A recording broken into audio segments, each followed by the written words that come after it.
എൻ്റെ മുന്നിൽ ഇരുന്ന് ഇന്ന് രാവിലെ റഹീം പറഞ്ഞു, എനിക്ക് അള്ളാഹുവിനെ അനുഭവമാണ്. ഇതായിരിക്കണം. ഈ റഹീം എന്നോട് ഇന്ന് രാവിലെ പറഞ്ഞു, എനിക്ക് അള്ളാഹുവിനെ അനുഭവമാണ്. ഞാൻ പഠിച്ചവനെ അനുഭവിച്ചിട്ടുണ്ട്. അയാൾക്ക് ഇനി പേക്കൂല.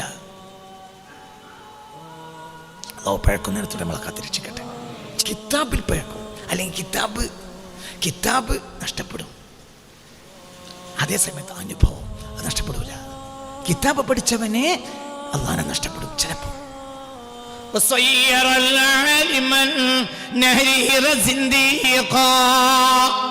അങ്ങനൊരു അരവരിയുണ്ട്. هذا الذي ترك الأوهام حيرة وصير العالم النهرير زنديقا. ചിലപ്പോൾ പ്രകൃതിയുടെ വളയൻ്റെ മുന്നിൽ പണ്ഡിതൻ പകച്ചു നിൽക്കും. വസയ്യർ അൽ ആലിമൻ നഹരീർ, നിപുണനായ പണ്ഡിതൻ പിന്നീട് നിരീശ്വരവാദിയാവും. കാരണം അനുഭവങ്ങൾക്ക് മുന്നിൽ അയാൾ പകച്ചു നിൽക്കും. അയാൾക്ക് സത്യത്തിൽ അനുഭവത്തിൻ്റെ തീച്ചുള അനുഭവിക്കാൻ കഴിഞ്ഞിട്ടുണ്ടാവില്ല. അനുഭവമാണ് പാഠം. ഞാൻ ഇവിടെ റഹീമുണ്ട്. റഹീമിൻ്റെ അള്ളയും നമ്മൾ അള്ളയും രണ്ടാണ്. നമ്മളല്ലയോ വയലിൽ കിട്ടിയ അല്ലയോ, റഹീമിൻ്റെ അല്ലയോ? അനുഭവം. എൻ്റെ ഉമ്മാക്ക് വയലിലേക്കേണ്ട ആവശ്യമില്ല. കാരണം അനുഭവമുണ്ട്. നമുക്ക് വയലിലൊരു കാര്യമല്ലേ? എന്തുകൊണ്ട്? അനുഭവമില്ല. നമുക്ക് വയലിട്ടൊരു കാര്യമില്ല. എൻ്റെ ഉമ്മാക്കോ വയലേക്കാൻ പോകാനൊന്നും ബാപ്പ അമ്മയ്ക്കൂല, വയലൊന്നും കേൾക്കൂല. ഈ ദുനിയാവിൽ ഏറ്റവും കുറച്ച് വയൽ കേട്ട ഒരു ഉമ്മൻ്റെ ഉമ്മയിരിക്കും. പോകില്ല, പോകാൻ ബാപ്പ അമ്മയ്ക്കില്ല. പക്ഷേ ഞാൻ മനസ്സിലാക്കിയെടുത്തോളം ഈ ദുനിയാവിൽ ഏറ്റവും അള്ളാഹുവിനെ വിശ്വാസമല്ല ഞാൻ കണ്ട ഒരാൾ എൻ്റെ അമ്മയാണ്. കാരണം അനുഭവം എന്തുണ്ടെങ്കിൽ മാറി പടച്ചം വെച്ചമാതിരി വരും. ഉണ്ടാക്കുക.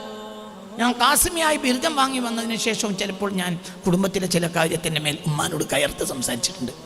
എന്താ അങ്ങനെയൊക്കെ? ഒരു വട്ടം 2 വട്ടം ഉമ്മ കേട്ടുക്കും. 3-ാമത്തെ വട്ടം പറഞ്ഞ ഉണ്ടായിരിക്കും. അതൊക്കെ അള്ള എന്താ തീരുമാനിച്ച് അതാണ് നടക്കും. ഉണ്ടാക്കും. നമ്മൾ കിതാബൊക്കെ കലക്കി പിടിച്ചിട്ടും ഈ വിശ്വാസം ഉണ്ടായില്ല. ഉമ്മാക്ക് ഒരു കിതാബ് അറിയില്ല. ഉമ്മാക്ക് ആരറിയും? അള്ളാഹനറിയും. നമുക്ക് കിതാബ് അറിയും. ആരറിയില്ല? പറയടാ. അള്ളാഹനറിയില്ല, ഉമ്മാക്ക് കിതാബ് അറിയില്ല. പറയേ, അള്ളാഹനറിയും, നമുക്ക് കിതാബ് അറിയും, അള്ളാഹനറിയില്ല. ചിന്തിക്ക്. പേടിക്കണ്ട.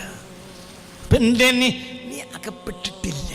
നീ ഒരിക്കലും അകപ്പെട്ടില്ല. യാ സാഹിബൽ ഹമ്മി ഇന്നൽ ഹമ്മ മുൻഫരിജു അബ്ശിർ ബി ഖൈരിൻ ഫഇന്നൽ ഫാരിജ അല്ലാഹു اليأس يقطع أعيانا بصاحبه لا تيأسن فإن الكافي الله يحدث بعد العسر ميسرة لا تجزعن فإن القاسم الله إذا بليت فثق بالله والله به إن الذي يكشف البلوى هو الله والله ما لك غير الله من أحد فحسبك الله في كل لك الله. അതിമധുരമായ ഒരു കവിതയാണ്. യാ സാഹിബൽ ഹമ്മി, പ്രയാസപ്പെട്ട് നടക്കുന്നവനെ പ്രയാസപ്പെടേണ്ട. ഇന്നൽ ഹമ്മ മുൻഫരിജുൻ, ഏത് പ്രയാസവും അടുത്ത് നീങ്ങിപ്പോകും. എന്തുകൊണ്ട്? അബ്ശിർ ബി ഖൈരിൻ ഫഇന്നൽ ഫാരിജ അല്ലാഹു. നിങ്ങൾ ആ റഹീമിനോട് ചോദിക്കുക. അയാൾ പുറത്തു വരാൻ ഒരു സാധ്യതയും ഉണ്ടായിരുന്നില്ല. കേരളക്കാർ കോടികൾ പിരിച്ചപ്പോഴും അവസാനം പത്രക്കാർ എന്ത് പറഞ്ഞു? കോടികൾ ഒരു ഭാഗത്ത് കിടക്കും, റഹീം പുറത്തു വരാൻ സാധ്യത ഇല്ല എന്ന് പറഞ്ഞിട്ടുണ്ടോ? ഇവിടുത്തെ ചാനലുകാർ പറഞ്ഞോട്ടുണ്ടോ? ഉണ്ടോ? അല്ലേ? പറഞ്ഞിട്ടുണ്ട്.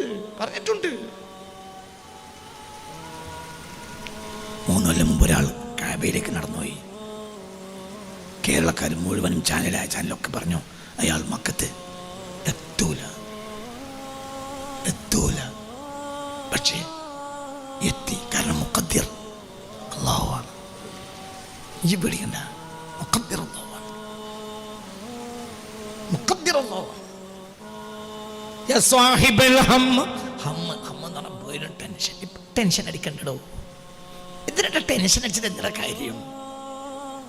ടെൻഷൻ അടിച്ച് പായുക എന്ന് പറഞ്ഞാൽ അത് കോമു ബസ് കയറിയിട്ട് പാഞ്ഞതുപോലെയാണ്. മരുമോളെ വീട്ടിൽ സൽക്കാരത്തിന് കോമുവിനെ വിളിച്ചു. അപ്പോൾ കോമു ബസ് സ്റ്റാൻഡിൽ നിന്നിട്ട് ബസ് സ്റ്റോപ്പിൽ നിന്നിട്ട് നേരം വൈകിട്ട് ആ ബസ് വന്നത്. അപ്പോൾ ബസ് വന്നിട്ട് ബാക്കിലെ വാതിലിലൂടെ ആര് കയറി? കോമു കയറിയിട്ട് മുന്നിക്ക് പാഞ്ഞു. കാരണം വേഗം എത്തണം.